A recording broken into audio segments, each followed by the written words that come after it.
मध्य प्रदेश के दतिया विधानसभा उपचुनाव में भी बीजेपी हार गई। कांग्रेस प्रत्याशी घनश्याम सिंह 6000 वोटों से चुनाव हार गए और इसी के साथ बीजेपी लगातार दूसरा उपचुनाव हार गई। दतिया विधानसभा उपचुनाव का नतीजा सिर्फ एक सीट का फैसला नहीं है। कांग्रेस ने लगातार दूसरी बार बीजेपी को इस सीट पर हराकर यह संकेत दिया कि दतिया की लड़ाई अब प्रदेश की नहीं बल्कि बड़ी राजनीतिक बहस बन चुकी है। और सबसे चौंकाने वाली बात यह रही कि पूर्व गृह मंत्री नरोत्तम मिश्रा के पोलिंग बूथ पर भी बीजेपी पीछे रह गई। आपसी लड़ाई उसका नतीजा दिखाई दिया। यहां कांग्रेस को 291 और बीजेपी को 264 वोट मिले थे और कांग्रेस के खेमे में तो देखिए जश्न की तस्वीरें भी सामने आई थी। मुख्यमंत्री मोहन यादव ने कहा कि हमारे पिछली बार से 1700 वोट ज्यादा मिले हैं, उन्हें जनता का फैसला मंजूर है।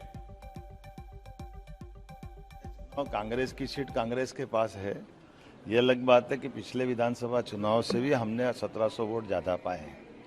चुनाव में जनतंत्र में हमारे प्रति जनता का विश्वास, बीते विधानसभा चुनाव के बाद 29 की 29 लोकसभा अगर जीती है तो आज़ादी के बाद पहली बार भारतीय जनता पार्टी ने जीती है।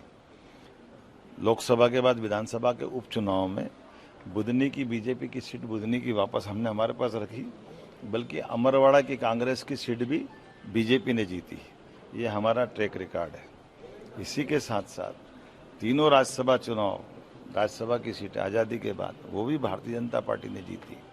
लेकिन मैं फिर कहना चाहूँगा कि लोकतंत्र में चुनाव इसी बात के लिए कहते हैं। हमने अपनी बात रखी, कांग्रेस ने अपनी बात रखी, जनता ने जो निर्णय किया हम उसको सिरोधारी करते हैं और उम्मीद करते हैं आने वाले चुनाव में और ताकत से लड़ेंगे और जीतेंगे।